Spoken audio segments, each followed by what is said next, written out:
না কেন? তুই মুসলমানের বাচ্চা, তুই আমার সন্তান না বেঈমানের সন্তান? জিজ্ঞেস করেন না কেন? কথা বলেন মিয়া, আপনি বাপ হইলে জিজ্ঞেস করেন তুই আর্জেন্টিনার বেঈমানের পুত নাকি আমার পুত? বেটা কথা বলবেন। তুই ব্রাজিলের ওই বেঈমানের পুত না আমার পুত? বলবে বলো, ছাপ জিজ্ঞাসা করো যে বেটা তুই, আমি তোর বাপ, আমার জীবনে দেখছ তুই তোর এমন গেঞ্জি গায়ে দিতে, তুই টাকাও দিলি কেন? বলেন না কেন? আমার জীবনে আমি একবার, আমার পুরা হায়াতে আমি জীবনে একবার, আমার বাপ বেঁচে থাকতে একবার একটা টুপি মাথায় দিছিলাম, টুপির মধ্যে 4টা ফুল ছিল রঙিন অন্য কালারের। এটাই, অন্য কিছু না। নাজায়েজ না, রঙিন টুপি পরা নাজায়েজ, হারাম না। কিন্তু আমার আব্বা টুপি খোলায় ফেলছে, বলছে পুত, আব্বাই জীবনে কোনোদিন সাদা টুপি সারা মাথার দিছি না। এটা আমার বাপের কথা যে আপু তুই টুপিটা খুলে, আর কোনোদিন পড়ি নাই বাপ, আর জীবনে কোনোদিন পড়ি নাই। বাপে নজর রাখছে। একটা এমব্রয়ডারি ওলা পাঞ্জাবি, এমব্রয়ডারি মানে এই যে বুতামের দিক দিয়া ডিজাইন করা আর ফুল করা, ছাত্র জীবনে একবার জীবনে গাও দিছিলাম। আসরের নামাজের পরে পড়ছি, বড় ভাই দেখছে রুমের থেকে, বড় ভাই ডাক দিছে, আনি সেদিকে আসছি ভাইয়ের কাছে, একটা টান দিয়া পাঞ্জাবিটা গায়ের মধ্যে রাখা সিরা টুকরা টুকরা করে ফেলাই দিছে। বলছে এটা গাও দিলি গা। আজকে আলহামদুলিল্লাহ আমি আল্লাহরে সাক্ষী রেখে বলতে পারি, 22 বছর আগে যারা আমারে দেখছে ওয়াজে, সেদিন আমি যেরকম পাঞ্জাবি পরতাম আজও আমি এই পাঞ্জাবি পরি। কিন্তু সামর্থ্য বাড়ছে আগের চাইতে এখন, আলহামদুলিল্লাহ। এখন কি বাড়ছে? আমার সামর্থ্য বাড়ছে, আর্থিক সামর্থ্য বাড়ছে। এখন ইচ্ছা করলে আমি আরো ফ্যাশনেবল জামা গায়ে দিতে পারি। কিন্তু আমি ব্রাহ্মণবাড়িয়া দারুল আরকাম মাদ্রাসার ছাত্র। আমার উস্তাদে মোহতারাম আল্লামা শেখ সাজিদুর রহমান সারা পৃথিবীর হাজারো লক্ষ কোটি উম্মতে মুসলিমার সম্মানিত মানুষ তিনি। আমাদের হেফাজতে ইসলাম বাংলাদেশের মহাসচিব, এদেশের হাজারো আলেমের উস্তাদ, উনি আমার সরাসরি উস্তাদ, আমার মুরব্বী উনি। ওই ছোটবেলায় আমি 1994 সালে দারুল আরকাম মাদ্রাসায় প্রথম বছর আমি ছাত্র, আমরা সর্বপ্রথম আমাদেরকে দিয়ে দারুল আরকাম মাদ্রাসা চালু হয়েছে, মানে আমরা প্রথম বেসের ছাত্র। ওই যে ওনারে দেখছি এই টাকনুর উপর পর্যন্ত জুব্বা পরে, আজও এই জুব্বা, এটা হুজুরের থেকে দেখা। আর কোনোদিন অন্য জামা গায়ে দেয়নি, অন্য পাঞ্জাবি না জায়েজ না। কিন্তু বলার উদ্দেশ্য হলো একজনকে দেখে শিখছি এক আল্লাহওয়ালার কাছ থেকে। তোমরা কার থেকে নিছো? বলো বাবা, চুলটা কার থেকে নিলাম? নবী সাল্লাল্লাহু আলাইহি সাল্লামের আপন চাচাতো ভাই, আপনারা শুনেন, মুতার যুদ্ধে, একটি যুদ্ধ হয়েছে নবীজির জামানায়। 3 জন সাহাবী যাদেরকে নবীজি সেনাপতি বানাইছিলেন ওই যুদ্ধে, 3 জন সাহাবী পরপর ওই যুদ্ধে শহীদ হয়ে গেছেন, এবং অত্যন্ত মারাত্মক বিভীষিকাময় একটি যুদ্ধ। তো ওই যুদ্ধের 2 নম্বর সেনাপতির নাম ছিল জাফর ইবনে আবি তালেব, নবীজির আপন চাচতো ভাই। আবু তালেব নবীর চাচা না? নাম শুনছেন না আবু তালেবের? এ আবু তালেবের ছেলে, মানে হযরতে আলীর ভাই। আলী রাদিয়াল্লাহু তাআলা আনহু তো আবু তালেবের ছেলে। এই জাফর ইবনে আবি তালেব আলী রাদিয়াল্লাহু তাআলা আনহুর ভাই, আর কি বড় ভাই জাফর। উনিও ওই যুদ্ধের 2য় সেনাপতি ছিলেন। উনি শাহাদাত বরণ করছেন, যুদ্ধের ময়দানে শহীদ হয়ে গেছেন। আল্লাহর নবী সাল্লাল্লাহু আলাইহি সাল্লাম মদিনায় বসে তখন কাঁদতেছিলেন, সাহাবাদেরকে বলছেন, সাহাবারা, আমার জাফর, আমার আপন চাচাতো ভাই, এইমাত্র শহীদ হয়ে গেল। তো ওনার শাহাদাতের ঘটনা খুব মারাত্মক, মানে কলিজা কাঁইপা ওঠার মতো ঘটনা। ওনার শহীদ হওয়ার ঘটনা, যুদ্ধের ময়দানে ওনার দুশ্মনে প্রথম ডান হাতটা কেটে ফেলে দিছে। উনি সেনাপতি, তো উনি পতাকা বাম হাতে নিছে, বাম হাতে কোপ দিয়া কাইটা ফেলছে। উনি এই শুধু যেটুকু বাজু ছিল 2 হাতের বাইকি, এটা দিয়া দাঁতের মধ্যে কামড়াইয়া ইসলামের পতাকা উঁচা করে রাখছে। কিতাবে আছে উনি আপনার গর্দান, ওনার কল্লা বেঈমান কোপ দিয়ে আলাদা করে ফেলছে, কিন্তু কল্লা আলাদা অবস্থায়ও ওনার এই মুখ থেকে এই পতাকাটা দাঁত থেকে টাইমছে, তারা খুলতে পারে না, কোনোভাবে খুলতে পারে না। শেষ 3য় নম্বর সেনাপতি ছিলেন আব্দুল্লাহ ইবনে রাওয়াহা রাদিয়াল্লাহু তাআলা আনহু। এই সাহাবীকে জলদি যখন খবর দিছে যে জাফর শহীদ হয়ে গেছে, তুমি 3য় সেনাপতি, নবীজির ঘোষণা, কাজে তুমি গিয়ে পতাকা নাও। এই আব্দুল্লাহ ইবনে রাওয়াহা উনি কাছে গিয়ে আল্লাহর কুদরত এই লাশের সামনে, ওই খণ্ডিত মাথার সামনে দাঁড়াইয়া বলছে, জাফর পতাকা দাও। আমি আব্দুল্লাহ ইবনে রাওয়াহা তো পতাকা ছেড়ে দিছি। এমন মানে এমন লোমহর্ষক ঘটনা, আল্লাহর কুদরতে এবার ওনার দাঁতকেই খুলে ফেলছে উনি। তো এই সাহাবী, দেখো ভাই ছেলেরা, তোমাদেরকে বুঝাইতে চাচ্ছি কোন কথাটা, দেখো এমন করুণ মৃত্যু যার হইল, শহীদ হইলেন। এই নবীজি তখন মদিনায় বসে কাঁদতেছিলেন যে সাহাবীরা, আমার জাফর শহীদ হয়ে গেছে, আমার জাফরের 2 হাত কাইটা ফেলে দিছে। নবীজি এই জন্য বলছে যে আল্লাহ তাআলা জান্নাতে আমার জাফরকে 2টা আলাদা ডানা হাত আল্লাহ কুদরতি লাগায় দিছে। তো নবীজি তখন সাহাবীদেরকে বললেন, চলো আমার জাফরের বাড়িতে চলো, তার স্ত্রী কন্যাদেরকে সান্ত্বনা দিয়ে আসি। উনি শহীদ হয়েছে না, তো ওনার বাড়িতে গেছে নবী নিজে, গিয়া দেখছে, ওনার সান্ত্বনা দিছে, সবাই শুনাইছে, কাঁদতেছে, নিজেও সান্ত্বনা দিছে। তো ওই দিনে যেদিন শহীদ হয়েছে, আজকে বাবা শহীদ হয়েছে যুদ্ধের ময়দানে। ওনার 3টা ছেলে ছিল তখন, হযরত জাফরের 3জন ছেলে। খোদার কসম আব্বা, একটা ছেলেও যদি শোনো, এই দিন যেদিন বাবা যুদ্ধের ময়দানে শহীদ হয়েছে, নবীর সাহাবী, ওনার 3 ছেলেকে উনি যখন দেখছে, সান্ত্বনা দিতেছে, আদর করতেছে, এই দিনে ওই সময় নবীজি দেখছে ওর চুলগুলো মাথার একটু বড় বড়। সত্য কথা হলো, ও হাদিসের স্পষ্ট শব্দ, নবীজি তখন বললেন, উদউ লি আল হাল্লাক, তোমাদের মধ্যে চুল কাটতে পারে যেই সাহাবী, নবীজি বললেন তাকে ডেকে নিয়ে আসো। তো আনছে, আর নবীজি বললেন, আমার ভাতিজাদেরকে আগে চুল কাইটা সুন্দর করে ঠিক করে দাও। যেদিন বাপের মৃত্যু হয়েছে, বেটা শহীদ হয়েছে বাপ, সেদিন আল্লাহ নবী এটা খেয়াল রাখছে যে আমার ভাতিজাদের চুল বড় হয়ে গেছে। তাহলে ইসলামে সুন্দর চুল রাখা কতটা গুরুত্বপূর্ণ, কতটা গুরুত্বপূর্ণ।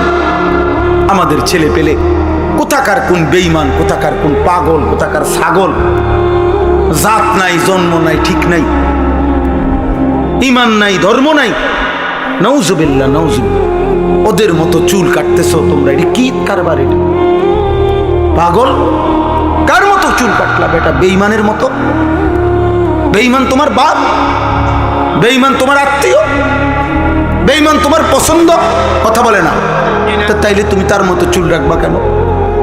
তার মতো সাজবা কেন? আল্লাহ আমাদেরকে হেফাজত করে।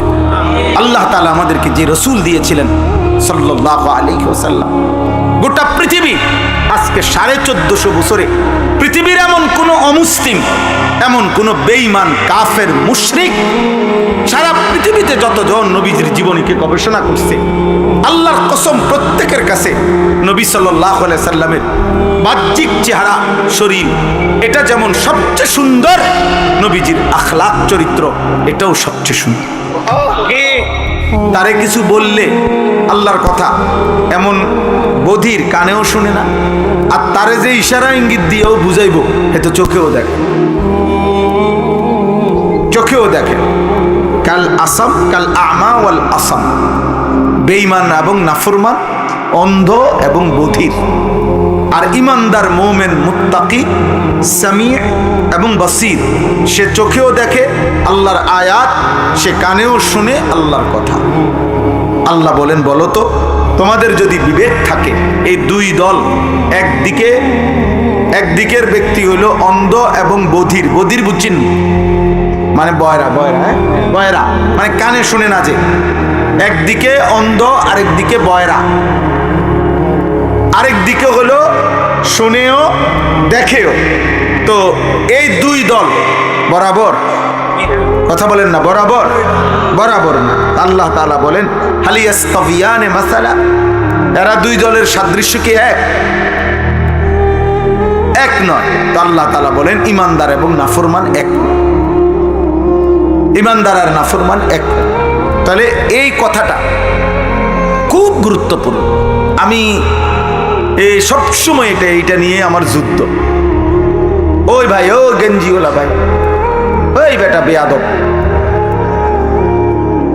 ওর বেটা, যাও চলে যাও এখান থেকে, এখন হাসো কেন? ওই সময় বললা আমি সুন্দরভাবে বলি নাই আব্বা, এখন ধমক শুনলা কেন? এখন তোমার কেমন লাগলো কও? এতগুলো মানুষের সামনে যে ধমক শুনলা।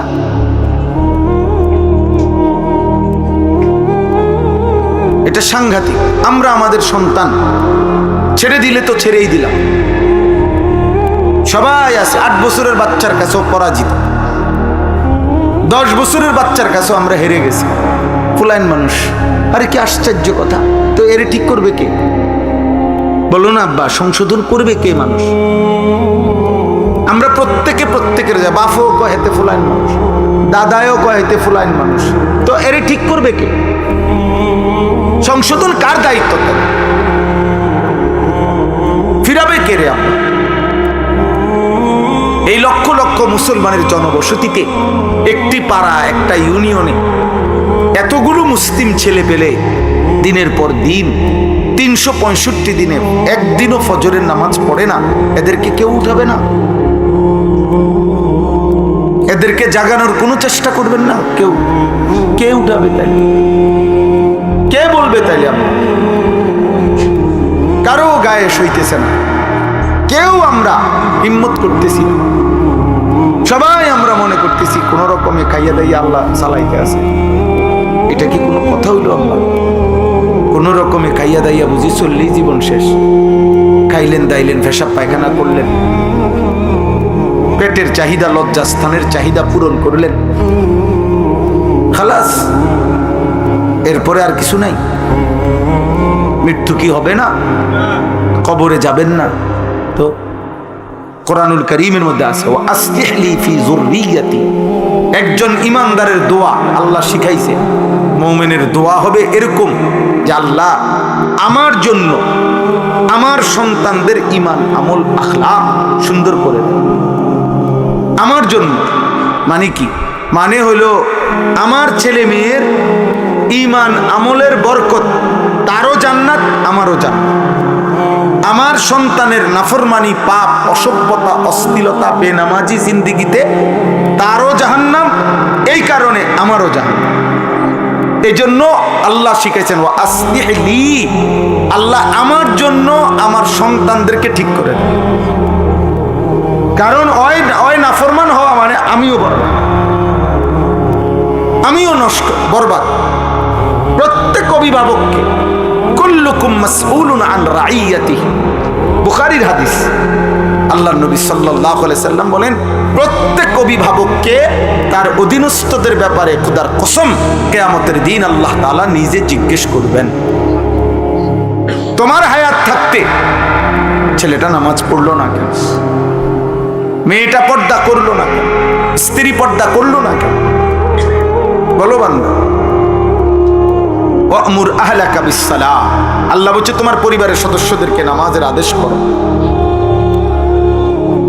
আল্লাহর বিধান এটা, আপনি ছেড়ে দেওয়ার কোন সুযোগ নেই, কোন সুযোগ নেই। নবীজি বলছে ওয়াদরিবুহুম আলাইহা ওয়াহুম আবনাউ 10 সিনিন, সন্তানের বয়স যদি 10 বছর হয়ে যায় আর যদি নামাজ না পড়ে, আল্লাহর কসম আল্লাহর নবী বলছে তাকে শাসন করো, প্রহার করো।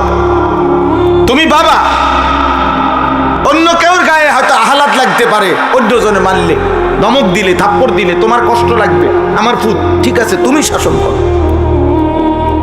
নবীজি বাবাকে দায়িত্ব দিছেন, মাকে দায়িত্ব দিছেন, মাকে দায়িত্ব দিছেন। আমরার কাছে দিয়ে দিছে, হুজুর দিছি আপনার কাছে, তারে আপনি জোনায়েত বাগদাদি বানাইয়া বাইত ফাটাইবেন। আপনার দায়িত্ব ধরেন, আমি হুজুর আমি তো ব্যস্ত, বোঝে না, আমি বিড়ি খাই, বন খাই, হ্যাঁ, টেলিভিশন চাই, নাটক চাই, সিনেমা চাই, সুদ খাই, কিস্তি খাই। আমি তো সদর বদর আমাদের দিয়ে গেলাম, যেদিন আব্দুল কাদের জিলানি হইব ওইদিন বাইর দিয়ে যাই, আমনে বাইজিৎ বুস্তানি বানাই বাইক ফাটাই, অথবা আমার খবর দিলে অটো ফাটাম। আব্দুল কাদের জিলানির বাইক মনে লাগবে না, বুঝলেন না এই কথা? তাই এমনি নি সংশোধন হোক, এমনি নি ঠিক হোক। সন্তানকেও বুঝাইতে হবে, উস্তাদকেও চেষ্টা করতে হবে, পিতামাতাকেও চেষ্টা করতে হবে।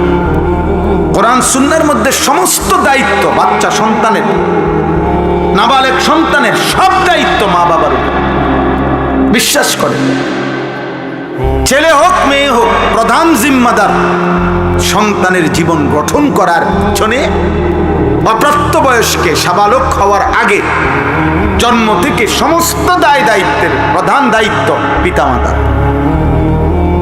নবী সাল্লাল্লাহু আলাইহি সাল্লাম বলছে, যে তার দুইটা কন্যাকে, দুইটা মেয়েকে যে বালেগ হওয়া পর্যন্ত, স্বামীর হাতে তুলে দেওয়া পর্যন্ত যত্ন করবে, লালন পালন করবে, আদব শিক্ষা দিবে, ইলম শিক্ষা দিবে, আখলাক ঈমান আমল শিক্ষা দিবে, আল্লাহর কসম নবী বলেন ওই মেয়ের বাবা আর আমি মুহাম্মদ এই দুই আঙ্গুল যেমন পাশাপাশি, এভাবে তাকে নিয়ে জান্নাতে থাকবে।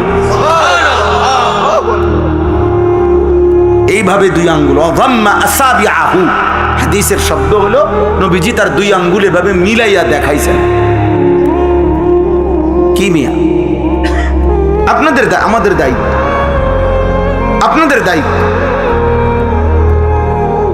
আপনার ছেলে লাওয়ারিস না, মাসুম বাচ্চা, গরু ছাগলের বাচ্চা না, গরুর বাচ্চা না, গাভীর বাচ্চা, পুরা গেরাম সুক্তি বাসুর দৌড়ায়, এটা তো বাচ্চা, এটা তো গাভীর বাচ্চা, গরুর বাচ্চা। তার কোনো আদবের কিছু নাই, আখলাকের কিছু নাই, তার কোনো তালিম তারবিয়তের কিছু নাই। তার হইলো ঘাস, তার দরকার হইলো দুধ, আর কিছুর দরকার নেই। কিন্তু মুসলমান মানুষের বাচ্চা ছাগলের বাচ্চা না, মাসুম মানুষের বাচ্চা গরুর বাচ্চা না। তাকে আল্লাহ তাআলা সৃষ্টি করার পিছনে সুনির্দিষ্ট উদ্দেশ্য আছে, আর সেই উদ্দেশ্যের জন্য তাকে গড়ে তুলতে হয়। তাকে কি করতে হয় বলেন? গড়ে তুলতে হয়। ওয়া আসলিহ লি ফি যুররিয়্যাতি, এজন্য আল্লাহ শিখাইছে ইমানদারের দোয়া এটা, যে আল্লাহ আমার জন্য, আমার কল্যাণের জন্য আপনি আমার সন্তানকে ঈমান আমল দেন, ঈমান আমল দান।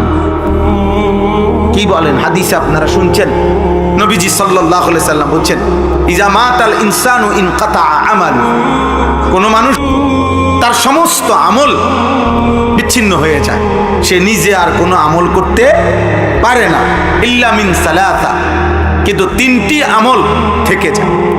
কয়টি আমল থেকে যায়? তিনটি আমল থেকে যায়। এই তিনটি আমলের মধ্যে একটি হলো আও ওয়ালাদুন সালিহুন ইয়াদউ লাহু, একটা হলো সাদকায়ে জারিয়া, একটা হলো ইলম, নিজে যেই ইলম অর্জন করে অন্যকে শিখাইছে, আরেকটা হলো আও ওয়ালাদিন সালিহিন, সে একটি নেক সন্তান রেখে গেছে, ইয়াদউ লাহু, যে তার বাবার জন্য দোয়া করছে, মার জন্য দোয়া করছে। ওই বাচ্চা দোয়া করে মিয়া, হাদিসের এখানে আলেম আছেন, আপনি জিজ্ঞেস করে দেখেন, ওই হুজুর দিয়া দোয়া না।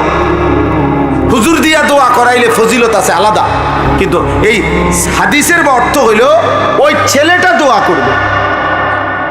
আও ওয়ালাদিন সালিহিন ইয়াদউ লাহু, সে দোয়া করবে তার বাবার জন্য,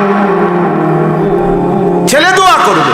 তো আপনি ছেলে যদি আপনার জন্য দোয়া পেতে হয়, তার কি কোনো আখলাক দরকার আছে? কি দিয়ে দোয়া করবো? তার কি কোরআন শিখা দরকার? ওবা কি দিয়ে দোয়া করবে বলেন নাম নেরে? তার দিন শিখা দরকার কি না বলেন? তা আল্লাহ যদি সে না চিনে, সে যদি দোয়া করতে হয় কি এটাই বোঝে না, দোয়ার জন্য করতে হয় কি এটাই জানে না, সে তো সে কি দোয়া করবে? সে কি শিখবে? মনে রাখবেন, আমার বাপের জানাজা, মনে করেন এখানে আজকে আমার বাপের জানাজা, আমার আব্বার লাশ, এটা যদি সামনে থাকে, তাহলে আমার কলিজার ব্যথা আর কাবা শরীফের ইমাম সাহেব যদি আসে, তার কলিজার ব্যথা এক হবে না। এটা আমার আব্বা, কাবা শরীফের ইমাম সাহেবের আব্বা না উনি। তাহলে আমি আমার বাবার জন্য যে পরিমাণ ব্যথা, ওনার সেই ব্যথা হবে না। তাহলে সেই সন্তান যদি তার বাবার জন্য দোয়া করতে পারে, সেটা কতটা দাম, কতটা দাম বলেন। এজন্য নবী সাল্লাল্লাহু আলাইহি ওয়াসাল্লাম যেই দোয়া শিখাইছেন একজন মৃত ব্যক্তির জন্য, তার চাইতে অন্য হুজুরের নিজস্ব বানানো দোয়া, আমাদের যেই হুজুরে, আমি হই আর যিনি হোক, হ্যাঁ, এটার চাইতে নবীজির জবানের উচ্চারিত দোয়ার কোটি কোটি দাম বেশি, কোটি কোটি দোয়া। তো নবীজি শিখাইছেন মৃত ব্যক্তির দোয়া, আল্লাহুম্মা গফির লি হাইয়িনা ওয়া মাইয়িতিনা ওয়া শাহিদিনা ওয়া গায়িবিনা ওয়া সগীরিনা ওয়া কাবীরিনা ওয়া যাকারিনা ওয়া উনসানা, আল্লাহুম্মা মান আহইয়াইতাহু মিন্না ফাআহইহি আলাল ইসলাম ওয়া মান তাওয়াফফাইতাহু মিন্না ফাতাওয়াফফাহু আলাল ঈমান। এই যে জানাজার তৃতীয় তাকবীরের পরে যে দোয়াটা পড়ে, এটা নবী সাল্লাল্লাহু আলাইহি সাল্লামের শিখানো দোয়া। কথা বলেন না, কার শিখানো দোয়া? তাইলে উনি যেই দোয়াটা পড়ছেন নবীজি, আর আমরা সারা পৃথিবীর মোল্লা সব একত্র হইয়া দোয়া করলেও খোদার কসম ওই দোয়ার দাম বেশি। তা আমনের ফুতে তো এটা পড়তে পারে না, আমনের ফুতে তো এটা পড়তে পারে না। তো আলগা হুজুর দিয়া যদি একেবারে বাইকটাও দেয়, এরপরও তো এই দোয়ার সমকক্ষ হবে না। তাহলে আল্লাহ নবী সাল্লাল্লাহু আলাইহি সাল্লাম বলছেন এটা। এই জন্য আব্বা, আমি আল্লাহ তোমারও ভালো করেন, উদ্দেশ্য কারো প্রতি বিদ্বেষ না, বুঝাইতে চাইতাম করে আমরা প্রত্যেকেই আজকে যারা বাবা, আমরা তাদের সন্তান। আগামী দিনে তুমি বাবা, তোমার সন্তান আসবে, এটা প্রজন্ম, এটাই সিরিয়াল। আল্লাহ তাআলার এটাই ধারাবাহিকতা। আমি যেমন আমার বাবার সন্তান, আমার সন্তান আছে 4 জন। আমার বাবা আমার দাদার সন্তান, আমার দাদা দাদার বাপের সন্তান। আমরা প্রত্যেকেই একদিকে বাপ, তো অতি অল্প সময়ের ব্যবধানে আবার আমাদের সন্তান, আমরাই সন্তান, আমরাই বাপ, ঠিক না বলেন? আমি আমার বাবার দৃষ্টিতে আমি সন্তান, আমার সন্তানের দৃষ্টিতে আমি কি বাপ। এই জীবন, এই দেখতে দেখতে দেখতে দেখতে বাস্তবতা তোমাদের সামনে। তোমরা যে কয়জন ছেলে আসো, তোমাদেরকে আমরা বুঝাইতে চাই এটা। তুমি এখানে থামে থাকবা না। আজকে তুমি অবিবাহিত, আজকে তুমি তামসা করতেছ, আজকে তুমি একদিনও নামাজ পড়ো না। 365 দিনে, খোদার একটা বছরে কেউ তোমারে ফজরের নামাজে কোনোদিন মসজিদে দেখে নাই। আমার ভাইয়া বলো, বাবা, তুমি যখন বড় হইবা, বিবাহ করবা, তোমারও আল্লাহ যখন 10-12 বছরের সন্তান দিবে, তুমি তারে কি শুনাইবা? তুমি তাকে কি শুনাইবা? তুমি কি বলবা? তুমি বলবা এটা যে, বাবা, আমি তোর সেই বাপ, আমার বয়স যখন 16 বছর ছিল, আমি সারা রাত উলঙ্গ ছবি দেখতাম। আমি তোর সেই বাপ, আমার বয়স যখন 14 বছর ছিল, আমি 365 দিনে আল্লাহকে কোনোদিন 5 ওয়াক্ত নামাজের সেজদা দেই নাই। বেনামাজি নাফরমান কি বলবে সে? চরিত্রহীন যুবক তুমি কি শুনাইবা? মোবাইল, নারী আর নর্তকী দেখে অভ্যস্ত নাফরমান কি শুনাইবা তুমি? আমার ছেলে নাহাবিবির জামাতে পড়ে। আমার ছেলে কওমি মাদ্রাসায় একটা জামাত আছে, নাহাবিবির একটা ক্লাস। আমার বাচ্চার ছেলেটা প্রথম, বড় ছেলেটা এখন ওই জামাতে পড়ে, ঢাকা সাইনবোর্ড। তা আমি তারে বলছি, আব্বু ভালো করে ফইরু আব্বা। 1996 সালে আব্বা আমিও নাহাবিবির যখন পড়ছি ঢাকা চৌধুরীপাড়া মাদ্রাসায়, হ্যাঁ আমি পড়ছি। আমি বলছি আমার ছেলেকে, আব্বা আমি সে বছর 1996 সালে নাহাবিবির এই জামাতে, কওমি মাদ্রাসার একটা বোর্ড আছে, বেফাক, সারা বাংলাদেশে শিক্ষা বোর্ড, কওমি মাদ্রাসা বোর্ড, আমি সেই বোর্ডের পরীক্ষায় সারা বাংলাদেশে সেকেন্ড হয়েছি। তা আমি এটা আমার ছেলেরে কি করলাম, উৎসাহ দিলাম যে আব্বা তুমি ভালো করে পড়ো। তো আমি প্রথম কোরবানির আগে প্রথম মূল্যায়ন পরীক্ষায় ওই সাইনবোর্ড ওর মাদ্রাসা জামে আশরাফিয়ায় পরীক্ষার হয়েছে, রেজাল্ট দিছে।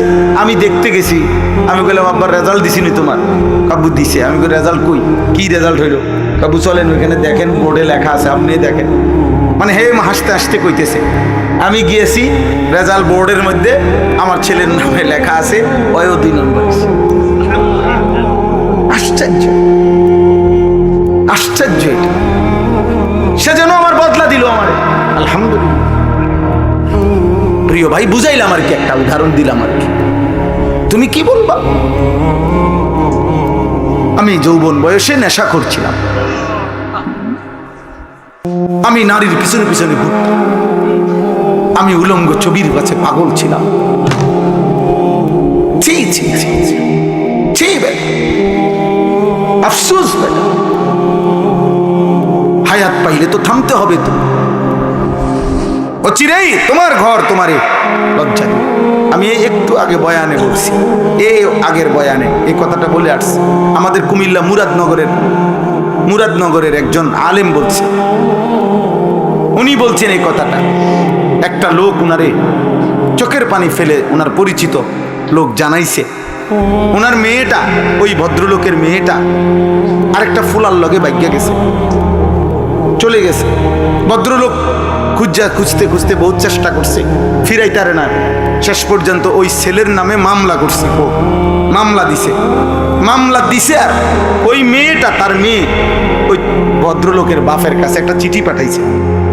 ওই চিঠিতে লিখছে, বাবা, একই আচরণ আপনিও তো করেছিলেন, আপনি তো আমার মাকে ভাগাইয়েই বিয়ে করছেন, খোদার কসম আমি কোরআন হাতে বললাম। তো সেই মেয়ে বলছে, বাবা, যেই আচরণ আপনি করলেন, এখন আমিও সেটা করাতে আমার বেলায় আইসা মামলা দিলেন কেন?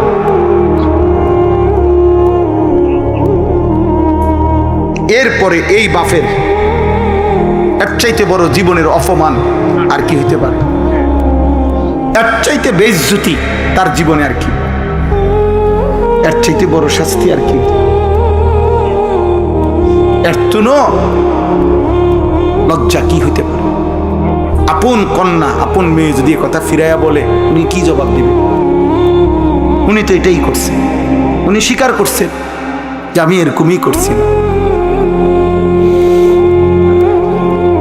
অতএব আব্বা, এটা শুধু ওয়াজ না, আপনাদের সবাইকে বলি, আপনারা আপনাদের ছেলেদেরকে ফিরান, আপনাদের মেয়েদেরকে ফিরান, আপনাদের স্ত্রীদেরকে ফিরান।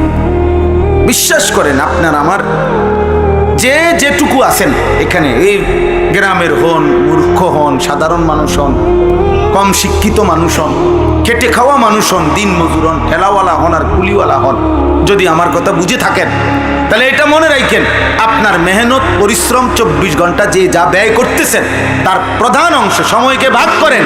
সময় ভাগ করে মূল অংশ ব্যবহার করবেন, সময় ব্যয় করবেন স্ত্রী সন্তানের ঈমান, আমল, আখলাক, চরিত্রের সংশোধনের জন্য। এমন দুর্ভাগা বাপ আছে, বদনসিব বাপ, 6 মাসে কই থাকতো না তার ফুতে, কই থাকে, কই খায়, কই রাত কাটায়, দিন কাটায়, কই এতে বেটা গেল ফসিয়ায় কাম। তোর ফসে দিয়া বেটা, তোর ছেলে সারা রাত সারাদিন উলঙ্গ ছবি দেখে, তোর এই পয়সা কামাইয়া লাভ কি বেটা? কথা বলেন না? তোমার পয়সা দিয়ে তোমার স্ত্রী ব্যাপারটা চলাফেরা করে, বাজারে বাজারে, মার্কেটে মার্কেটে মানুষের রং চায়, তোমার এই কষ্টের রোজগারের এই ঘাম ঝরানো পয়সার অর্থ কি? বলেন না, এটার ফায়দা কি? কি লাভ? আপনি আপনার ছেলের চুলের দিকে তাকাইয়া জিজ্ঞেস করেন না কেন, তুই মুসলমানের বাচ্চা, তুই আমার সন্তান না বেঈমানের সন্তান? জিজ্ঞেস করেন না কেন? কথা বলেন মিয়া, আপনি বাপ হইলে জিজ্ঞেস করেন, তুই আর্জেন্টিনার বেঈমানের পুত নাকি আমার পুত? বেটা কথা বলবে, তুই ব্রাজিলের ওই বেঈমানের পুত না আমার পুত? বলবে, বলো, ছাপ জিজ্ঞাসা করো যে বেটা তুই, আমি তোর বাপ, আমার জীবনে দেখছ তুই তোর এমন গেঞ্জি গায়ে দিতে, তুই টাকাও দিলি কেন? বলেন না কেন? আমার জীবনে আমি একবার, আমার পুরা হায়াতে আমি জীবনে একবার, আমার বাপ বেঁচে থাকতে একবার একটা টুপি মাথায় দিছিলাম, টুপির মধ্যে 4টা ফুল ছিল রঙিন, অন্য কালারের, এটাই, অন্য কিছু না। নাজায়েজ না, রঙিন টুপি পরা নাজায়েজ, হারাম না, কিন্তু আমার আব্বা টুপি খোলায় ফেলছে। বলছে, পুত, আব্বাই জীবনে কোনোদিন সাদা টুপি সারা মাথা দিছি না। এটা আমার বাপের কথা, যে আফুত তুই টুপিটা খুলে না। আর কোনোদিন পড়ি নাই বাপ, আর জীবনে কোনোদিন পড়ি নাই। বাপে নজর রাখছে।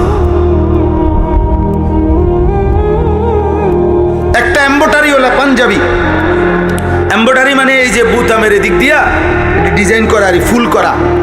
ছাত্র জীবনে একবার জীবনে গাও দিছিলাম, আসরের নামাজের পরে পড়ছি।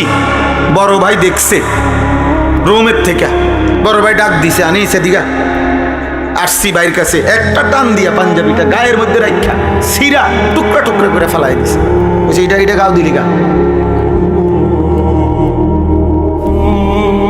আজকে আলহামদুলিল্লাহ আমি আল্লাহরে সাক্ষী রেখে বলতে পারি, 22 বছর আগে যারা আমারে দেখছে ওয়াজে, সেদিন আমি যেরকম পাঞ্জাবি পরতাম আজও আমি এই পাঞ্জাবি পরি। কিন্তু সামর্থ্য বাড়ছে আগের চাইতে এখন, আলহামদুলিল্লাহ। এখন কি বাড়ছে? আমার সামর্থ্য বাড়ছে, আর্থিক সামর্থ্য বাড়ছে। এখন ইচ্ছা করলে আমি আরো ফ্যাশনেবল জামা গায়ে দিতে পারি। কিন্তু আমি ব্রাহ্মণবাড়িয়া দারুল আরকাম মাদ্রাসার ছাত্র। আমার উস্তাদে মোহতারাম আল্লামা শেখ সাজিদুর রহমান সারা পৃথিবীর হাজারো লক্ষ কোটি উম্মতে মুসলিমার সম্মানিত মানুষ তিনি। আমাদের হেফাজতে ইসলাম বাংলাদেশের মহাসচিব, এদেশের হাজারো আলেমের উস্তাদ। উনি আমার সরাসরি উস্তাদ, আমার মুরব্বী উনি। ওই ছোটবেলায় আমি 1994 সালে দারুল আরকাম মাদ্রাসায় প্রথম বছর আমি ছাত্র, আমরা সর্বপ্রথম আমাদেরকে দিয়ে দারুল আরকাম মাদ্রাসা চালু হয়েছে, মানে আমরা প্রথম বেসের ছাত্র। ওই যে ওনারে দেখছি এই টাকনুর উপর পর্যন্ত জুব্বা পরে, আজও এই জুব্বা, এটা হুজুরের থেকে দেখা। আর কোনোদিন অন্য জামা গায়ে দেয়নি, অন্য পাঞ্জাবি না জায়েজ না। কিন্তু বলার উদ্দেশ্য হলো একজনকে দেখে শিখছি এক আল্লাহওয়ালার কাছ থেকে।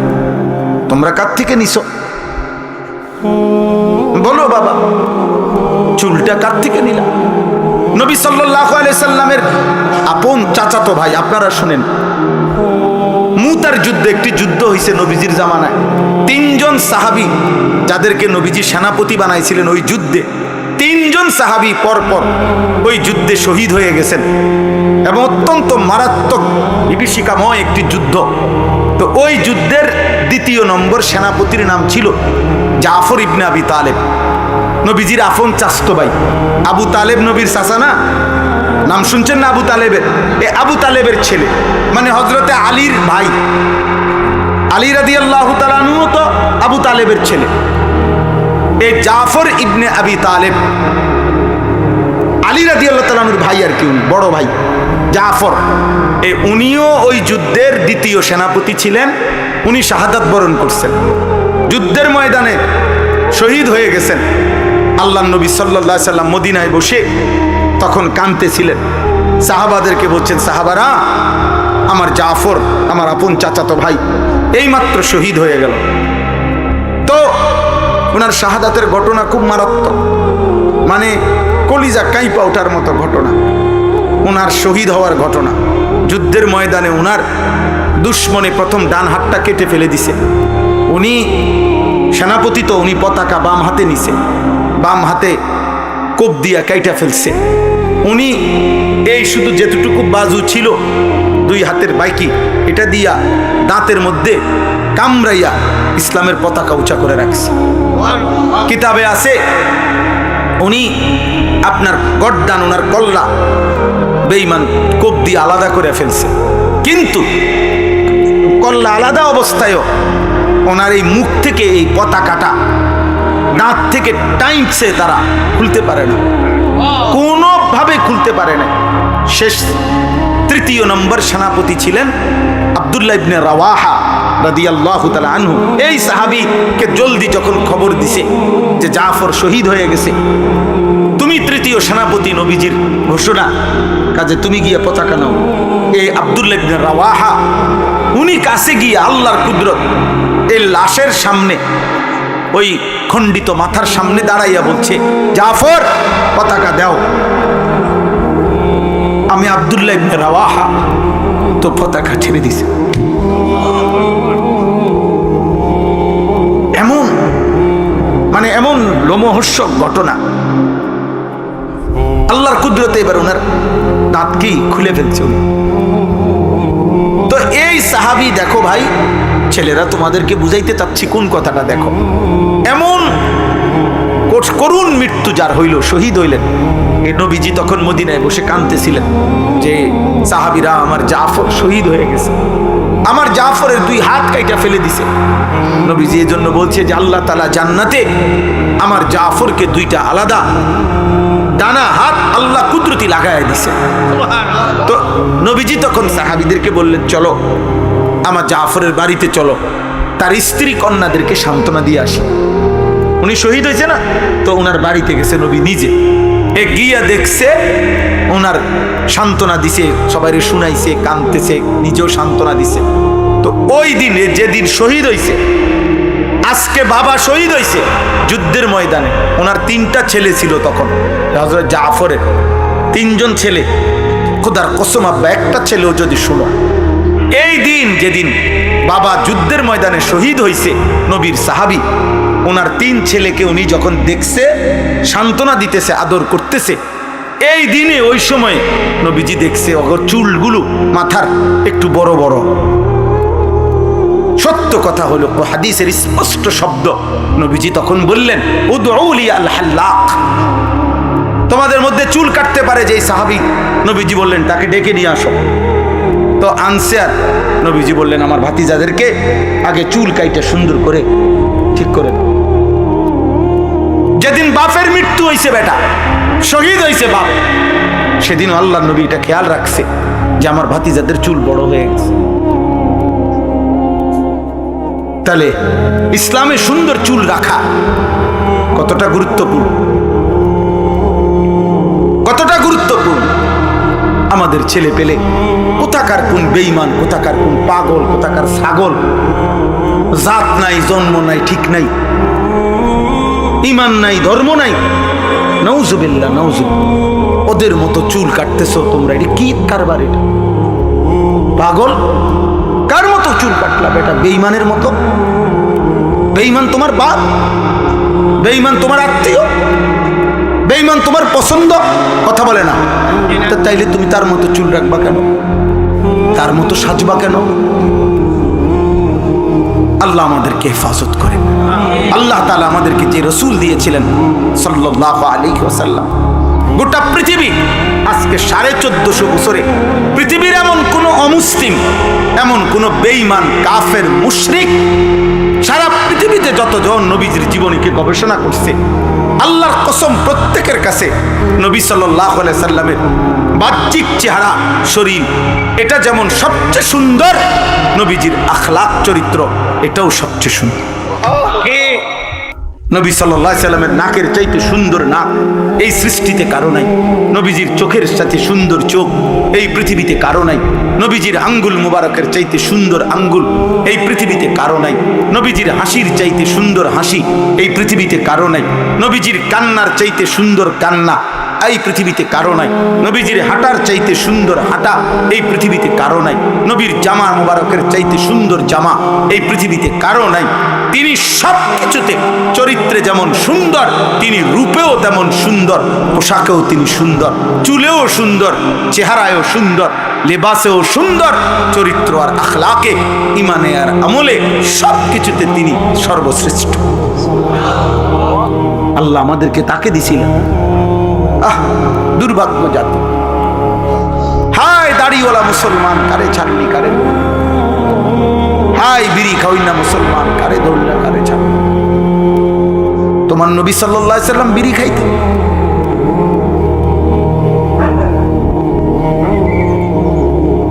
আপনার নবী সাল্লাল্লাহু আলাইহি সাল্লামের মুখে দুর্গন্ধ ছিল? নবী সাল্লাল্লাহু আলাইহি ওয়াসাল্লাম দাড়ি কাটতেন? বলেন, এমন নবী ছেড়ে দিলাম কেন? কি কারণ? এমন রাসূল ছেড়ে দিলাম কেন?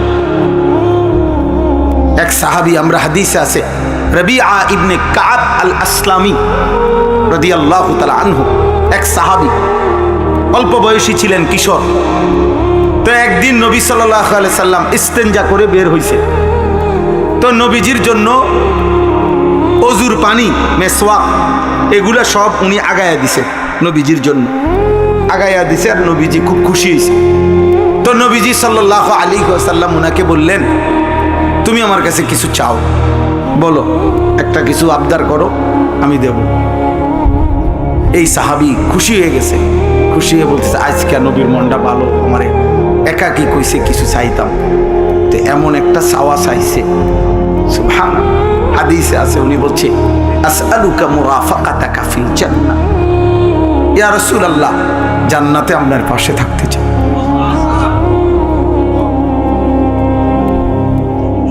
নবীজি বললেন, ওয়া গায়রি যালিক, অন্য কিছু চাও, এটা না।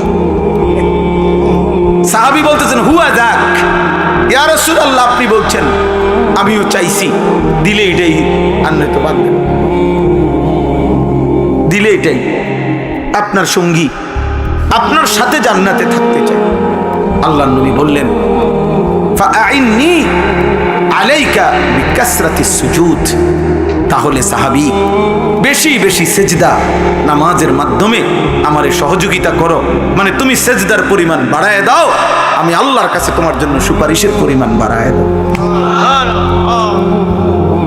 সুপারিশের পরিমাণ বাড়িয়ে দেব, আমি তোমারে পাশে নেব, সঙ্গী বানাবো, সাথে রাখবো। তাহলে সাহাবায়ে কেরামের দিলের তামান্না ছিল এটা, নবীজি সাল্লাল্লাহু আলাইহি সাল্লামের সঙ্গী হবে, সঙ্গী হবে।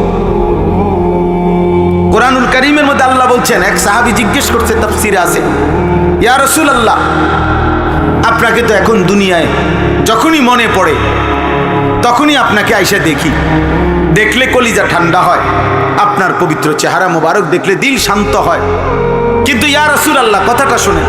সাহাবী বলতেছে, ইয়া রাসূলুল্লাহ, আখিরাতে যদি আল্লাহ আমারে জান্নাতও দেয়, কিন্তু আমার তো একটা পেরেশানি আছে। কি জান্নাত দিলে আবার পেরেশানি কি?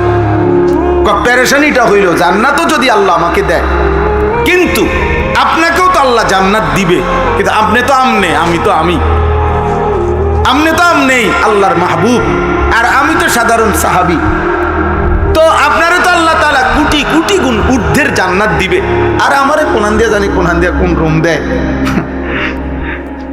সুবহানাল্লাহ, সাহাবী বলতেছেন, ইয়া রাসূলুল্লাহ, ওই সময় যদি আপনার কথা আমার মনে পড়ে, আমি আপনারে দেখতে যাবো কেমনে, আপনারে কই রাখবো, কদ্দুর কই জানে। আল্লাহ তাআলা তখন আয়াত নাজিল করে বলছে, বন্ধু বলে দেন, ওমান ইউতিইল্লাহ ওয়ার রাসূল ফাউলাইকাল্লাযীনা আন'আমাল্লাহু আলাইহিম মিনান নাবিয়্যিন ওয়াস সিদ্দীকিন ওয়াশ শুহাদা ওয়াস সালিহিন। সুবহানাল্লাহ, যে আল্লাহ এবং রাসূলের আনুগত্য করবে এমন প্রত্যেককে আমি সমস্ত নবীগণের সাথেই রাখবো, সিদ্দিকদের সাথেই রাখবো, শহীদদের সাথেই রাখবো, আমার প্রিয় বান্দাদের সাথেই রাখবো, সাথেই রাখবো। তাইলে 100 কোটি না লক্ষ কোটি মানুষও নবী সাল্লাল্লাহু আলাইহি সাল্লামকে এক নজরে দেখবে, একসাথে পাশেই দেখবে, এটা আল্লাহর পক্ষে ব্যবস্থা করা সম্ভব? কথা বলে না তো। আপনি কিটা আমরা দেশের বিল্ডিং মনে করছেন? এটাকে মানুষের বিল্ডিং মনে করছেন? আল্লাহ তাআলা যদি পৃথিবীর প্রথম মানুষ থেকে নিয়ে ইসরাফিলের ফু পর্যন্ত সবাইকে যদি আল্লাহ ইচ্ছা করে যে সবাই এক নজরে 24 ঘন্টা নবীকে দেখবে, এমন ভাবে সেটিং করতে জান্নাতে আল্লাহর পক্ষে সম্ভব? সম্ভব। এজন্য আল্লাহ বলছে, বন্ধু পরে বলেন, আল্লাহ আল্লাহ রসুলের আনুগত্য ঠিক রাখতে, ঈমান ঠিক রাখতে, আমল ঠিক রাখতে, সুন্নাত ঠিক রাখতে আমি ওয়াদা দিলাম নবীর পাশেই থাকতে দেব, সিদ্দিকের পাশেই থাকতে দেব, শহীদের পাশেই থাকতে দেব, আউলিয়াদের পাশেই থাকতে দেব।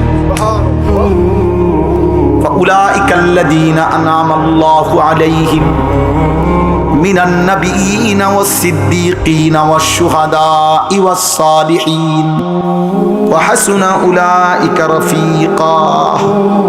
আল্লাহ বলেন, ভাবেন তো বন্ধু, যেই মুমিন সেদিন নবী, সিদ্দিক, শহীদ এবং আউলিয়াদেরকে পাশে পাবে, তারা তার জন্য কত না উত্তম বন্ধু হবে, কত না উত্তম বন্ধু হবে, কত না মজাদার বন্ধু হবে। সুবহানাল্লাহ। এজন্য ছেলেরা, আমরাও বেকুব না, আমরা 2-4 কলম পড়ালেখা করছি, তোমরা আমগরে বেউকুফ মনে করো না, নামাজি বেকুব না, হালাল খায় যে বেকুব না রে আব্বা, বরং প্রত্যেক পাপী, খোদার কসম আল্লাহর কোরআন বলছে, প্রত্যেক পাপী জাহেল, মূর্খ, প্রত্যেক পাপী গাফেল, প্রত্যেক পাপী লা ইয়াকিলুন, আকল নাই, লা ইয়াফকাহুন, বুঝ নাই, লা ইয়ালামুন, জ্ঞান নাই, কোনো বিবেক নাই, বুদ্ধি নাই, বেঈমান আল্লাহ বলছে, নাফরমানকে আল্লাহ বলছে জানোয়ার, জানোয়ার, জানোয়ার বলছে। উলাইকা কাল আনআম, যার দিল আল্লাহকে নিয়ে ভাবে না, যার কান আল্লাহর কথা শুনে না, যার দাঁত দেখে না, খোদার কসম আল্লাহ বলছে উলাইকা কাল আনআম, ওইগুলা জানোয়ারের মতো। ওইগুলা কিসের মতো? জানোয়ারের মতো, জানোয়ারের মতো, বেনামাজি জানোয়ারের মতো, বেহায়া হারামখোর জানোয়ারের মতো, যার কাছে জীবন মানে হলো বাত্তরকারী আর পেশাব পায়খানা, যার কাছে জীবন মানে হলো কিছুক্ষণ রোজগার, কিছুক্ষণ উপভোগ, এক বেলা কামাই করে আরেক বেলা উপভোগ করে, কতক্ষণ বিড়ি খায়, কতক্ষণ টেলিভিশনে নাচ গান দেখে, কতক্ষণ স্ত্রীর সাথে সময় কাটায়, হ্যাঁ, কিসের আল্লাহ, কিসের রাসূল, কিসের নামাজ, কিসের সেজদা, কোরআন কি, আল্লাহ কি, রসুল কি, ইসলাম কি, এতে এত কথার দরকার, খায় আর বাথরুমে যায়, সব রুমে অ্যাটাচড বাথরুম না, এখন সিস্টেম করে দিছে 60টা রুম, 60টার লগে বাথরুম, খাইবে আর বাথরুমে যাবে, বুঝেন না? বাহ, সবাই রে, বউ বাচ্চা সবাই একসাথে সামনের রুমে বৈশা, সোফাত বৈশা, স্বামী স্ত্রী ছেলে মেয়ে সবগুলো বেহায়া এক লগে টেলিভিশনে নর্তকীর নাচ চলে। কত বড় নিকৃষ্ট বেগায়রত, ছি ছি ছি ছি, আত্মমর্যাদাহীন মানুষ। ও বুড়ো সাদোয়ানে বইয়া টেলিভিশনে নর্তকীর নাচ দেখে, এবার দেখে এবার লগে বইয়া রয়েছে এতে 12 বছরের পোলা, এই বুড়ার কোনো শরম লাগে না? ছি ছি ছি ছি, আমনের চোখের উপরে ঠিক লজ্জা শরম থাকা উচিত, নিয়ে লজ্জা শরম থাকা উচিত। আল্লাহ আমাদের সবাইকে হায়া দান করে, কাউরে ছাড় নাই, কাউরে না। চাচারা, আপনাদের জান্নাত দরকার না? কথা বলেন না কেন? দাদাদের জান্নাত দরকার না? তো দাদারে কইব কে? দাদারে ফেরেশতানি কইব না হুজুররা বলবে? কথা বলেন না, বয়স্কদেরকে বলবে কে? হুজুররা না ফেরেশতা এসে বলবে? তাইলে একজন বুড়া মানুষ বিড়ি খাবে কেন? বুড়া মানুষ টেলিভিশন দেখবে কেন? বয়স্ক মানুষ নাচ গান দেখবে কেন? বলেন, আপনার বিবেক কি বলে? 60 বছরেও আল্লাহ চিনবার টাইম হয় নাই? 60 বছরেও আখিরাত চিনবার সময় হয় নাই?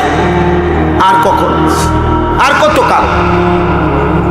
চলেন, আমরা এই রাত গভীরে আর লম্বা করতে চাচ্ছি না, তর্জমাটাও শুনাই একটু, আর অল্প একটু, আর 10টা মিনিট সময় দেন। এই তর্জমাটার মধ্যে মূল বক্তব্য হলো এটা, আল্লাহ তাআলা বলছে, বান্দা আমি 3টা জিনিস দিছিলাম। এক, তাওহীদ। তাওহীদ মানে হলো লা ইলাহা ইল্লাল্লাহ। আল্লাহ তাআলা বলেন, এই কায়নাতের প্রত্যেক মানুষের জন্য আমি আল্লাহর শ্রেষ্ঠ নিয়ামত দিছিলাম আমার কালেমা গ্রহণ করা। ঈমান, ঈমানের চাইতে বড় সম্পদ, বড় নিয়ামত আর কিছু, কালেমার চাইতে দামি কিছু কি? লা ইলাহা ইল্লাল্লাহর চাইতে দামি কিছু নেই। এই পৃথিবী যদি কেউ 100 বারও পায় কিন্তু ইমানদার নয়, খোদার কসম, উলাইকাল্লাযীনা লাইসা লাহুম ফিল আখিরাতি ইল্লান নার। আল্লাহ তাআলা বলেন, ঈমান হারা ব্যক্তি পৃথিবীর ভালো কিংবা মন্দ যাই করে যাক, আখিরাতে জাহান্নাম ছাড়া আর কিছু না। আখিরাতে কি? জাহান্নাম। জাহান্নাম। ওয়া হাবিতা মা সানাউ ফিহা ওয়া বাতিলুম মা কানু ইয়ামালুন। দুনিয়ার জীবনে ভালো মন্দ সে যাই করেছে, আল্লাহ বলেন ঈমান না থাকার কারণে সব নিষ্ফল, সব বৃথা। আখিরাতে সব কি? বৃথা। তাহলে এই আল্লাহ তাআলা বলেন, 1 নম্বরে আমি আল্লাহ আমার সৃষ্টির জন্য দিলাম তাওহীদ। কি দিলাম? দ্বিতীয়ত আমার সৃষ্টির জন্য আমি দিলাম আমার আখিরি রাসূল সাল্লাল্লাহু আলাইহি সাল্লাম। 3 নম্বরে দিলাম কোরআন। 3 নম্বরে দিলাম কি? কোরআন। আল্লাহ তাআলা বলেন, এই 3টির যেই কোনো একটিকে অস্বীকার করা, অবজ্ঞা করা, তুচ্ছ করা, ফেলে দেওয়া, নিজের জীবন থেকে বাদ দেওয়া, এটা যেন আমি আল্লাহর উপরে মিথ্যা অপবাদ দেওয়া, যে আমি সঠিক ব্যক্তিকে অনুসরণের জন্য দেই নাই, সঠিক কিতাব আমি দেই নাই, সে নিজের জন্য আমি আল্লাহর দেওয়াটা বাদ দিয়ে সে নিজের জন্য অন্য কিছু গ্রহণ করে নিছে। আল্লাহ বলেন ও যেন আমি আল্লাহর উপরে মিথ্যা অপবাদ দিল যে আল্লাহ নবী হিসেবে আপনি যারে দিছেন ওনার চলাফেরা আমার ভাল লাগে না, আমার ভাল লাগে বেঈমানেরে। কিতাব হিসেবে আমগরে যেই কিতাব দিছেন এটার বিধিবিধান আমার ভাল লাগে না। লা ইলাহা ইল্লাল্লাহ হিসাবে যেই কালেমা দিছেন এটা মেনে নেওয়া আমার পছন্দ লাগে না। আল্লাহ বলেন এর চাইতে বড় জালেম এই আসমানের নিচে জমিনের উপর আর কেউ হইতে পারে। ওমান আযলামু মিম্মান ইফতারা আলাল্লাহি কাযিবা।